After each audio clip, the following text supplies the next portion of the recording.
Ladies and gentlemen, the day has finally arrived. We have known that this is coming for about 3 months. Of course, we've known that this is coming for almost 2 years. Trump has been speaking about tariffs. He's been speaking about countries taking advantage of the United States of America. We've had a massive amount of time talking about AGOA and the AGOA agreement.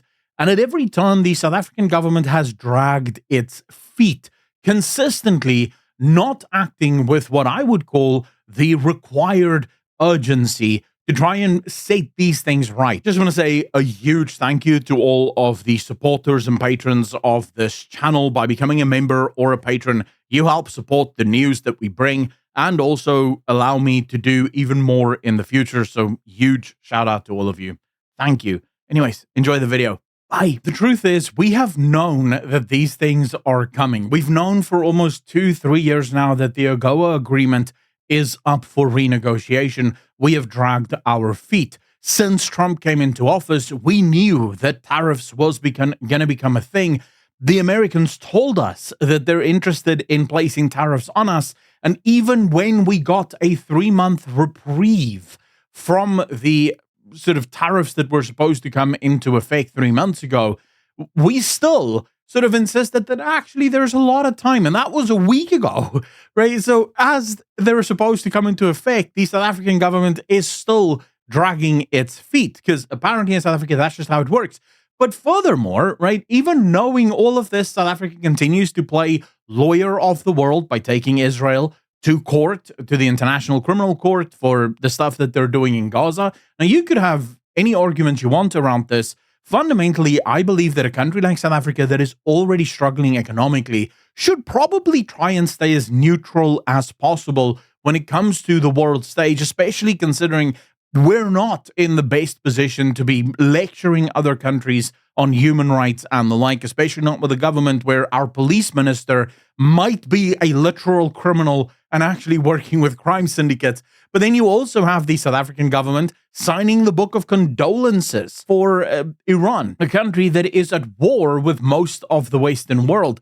So really, when you look at what our government is doing, it should come as no surprise that yesterday, the South African government, and I tweeted this out over on my Twitter, the American president, Donald Trump, sent this letter to South Africa. Now, most of the letter is literally bog standard, and it's the same letter that went out to about 12 countries throughout the world.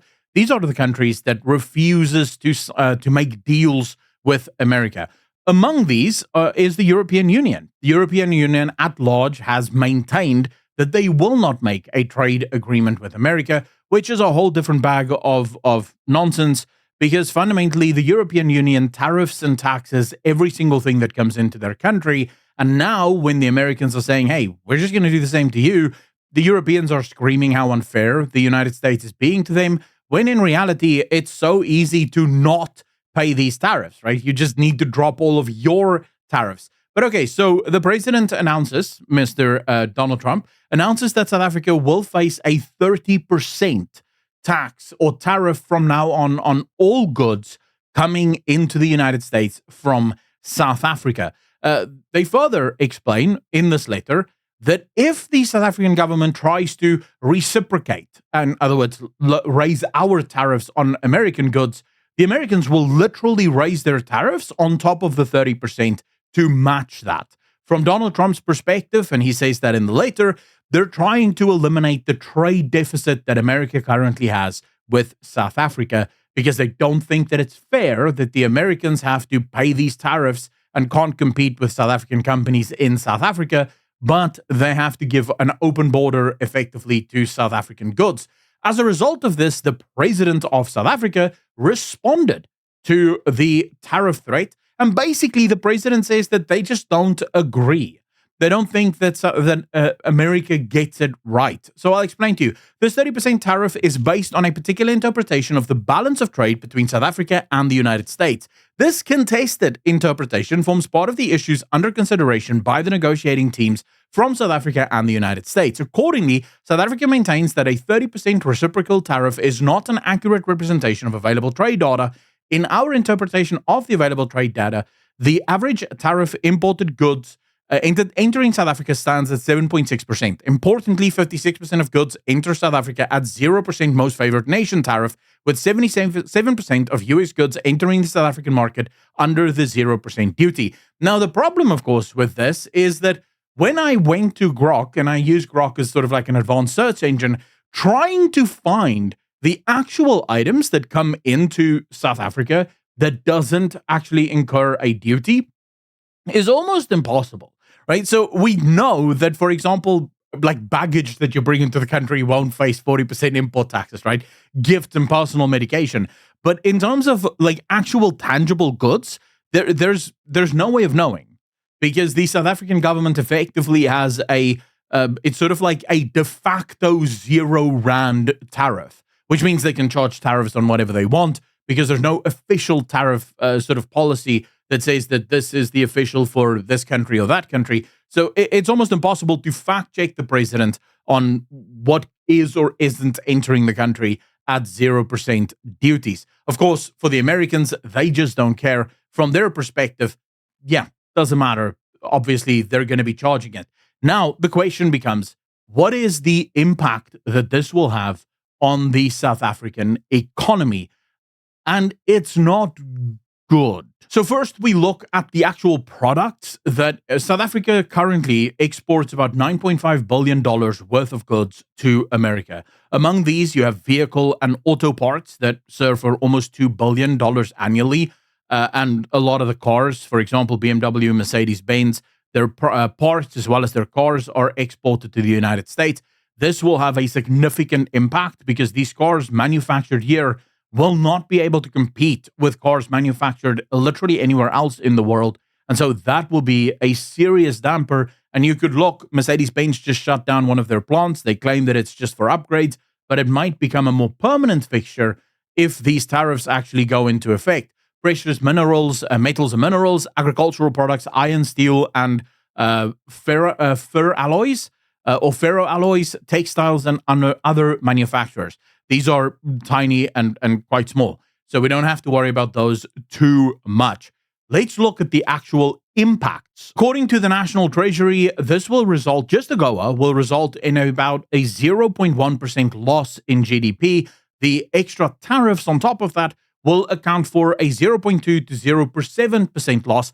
And here's Davie Rood explaining this in his own words. The South African economy is hardly growing. My estimates for economic growth this year is that economic growth is unlikely to get to 1%. In fact, I expect something like 0.7, 0.8% economic growth. That in an environment where the population is growing by about 1.3% simply means that on a per capita basis, we're going to get poorer once again. So because the ANC government is positioning ourselves, I believe, incorrectly internationally. We should try to be as neutral as possible. But what's the likely impact on that on the South African economy? And of course, depending on the extent of the tariffs, I think the impact is not going to be that large. My expectations is that the impact could be, say, 0.2, 0.3, maybe 0.4% less in terms of economic growth. So we pay a price of 0.3, 0.4% reduction in economic growth because of these tariffs. The main point, however, is that the South African economy is hardly growing.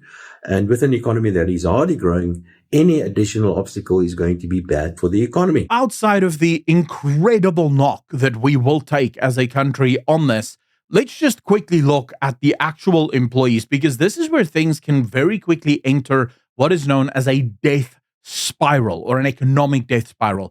The automotive industry employs around 120,000 workers. Should they suddenly lose access to the American market, these jobs can be impacted significantly. You could look at anywhere from a 10, 20, 30% loss in jobs almost overnight.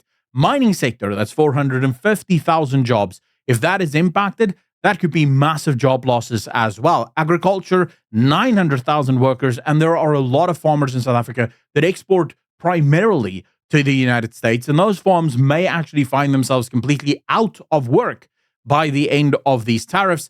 So accumulatively, they're looking at job losses of between 30,000 and 50,000 just in the first 12 months. Now, this is where the death spiral comes in.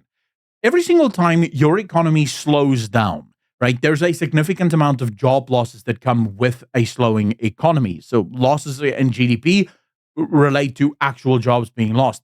But jobs being lost also relate to an actual economic slowdown. So your economy starts doing worse, which means more job losses, which means more economic slowdown because more job losses, which means more job losses. So you can very quickly fall into this thing where you're in a death spiral. No matter what you do, you're suffering because you're losing jobs at record rates. And the record rates job losses are actually incurring more economic losses, which incurs more job losses, and so on and so forth, until it effectively becomes a race to the bottom. And here we have MoneyWeb explaining that they've already downgraded their outlook for South African economic growth from 1.8% to 1.3%. Now, it's important to note that these places like MoneyWeb will always overshoot. So they'll always look at what is the maximum that it might grow if everything is done well. If they're already downgrading it by like 5 or 0.5%,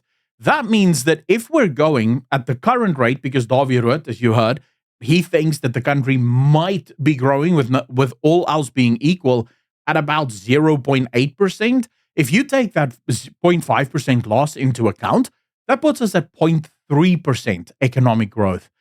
That would be abysmal. Remember, we already, for the first quarter of this year, only grew by 0.1%. Fundamentally, South Africa is looking at massive losses as a result of this. All of this could have been avoided.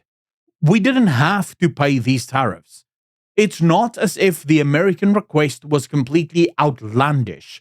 All the Americans asked, and remember, there's sanctions currently facing South Africa, right? And the American government is looking at sanctioning our political leaders. The American government is also not very happy with South Africa and the government in general. But in terms of tariffs, right, none of the stop BE, stop the singing of kill the boer, kill the farmer, none of that has anything to do with the tariffs. For South Africa to just circumvent the tariff conversation, all we had to do was drop all of our tariffs on American goods to zero. That's it. That's all we had to do. And we couldn't even do that. That is a problem. This is man-made, self-inflicted wounds, and we're going to pay the price for this. The poor in this country will pay the price for this, because who do you think is working in the automotive industry? Do you think it's the rich middle class that's working in the automotive industry? Do you think it's the rich middle class that's working in the mining industry? No. It's poor people that are about to lose their jobs because these mines simply can't operate anymore. These factories simply can't operate anymore. And fundamentally, you have the ANC to thank for that. Let me know in the comment section down below how you guys feel on this entire situation. What do you expect? What do you think let's do a little game. What do you think the economic impact of this is going to be? I'd love to read your thoughts in the comment section down below. As always, hit the like if you like, dislike if you didn't, and I'll see all of you in the next one.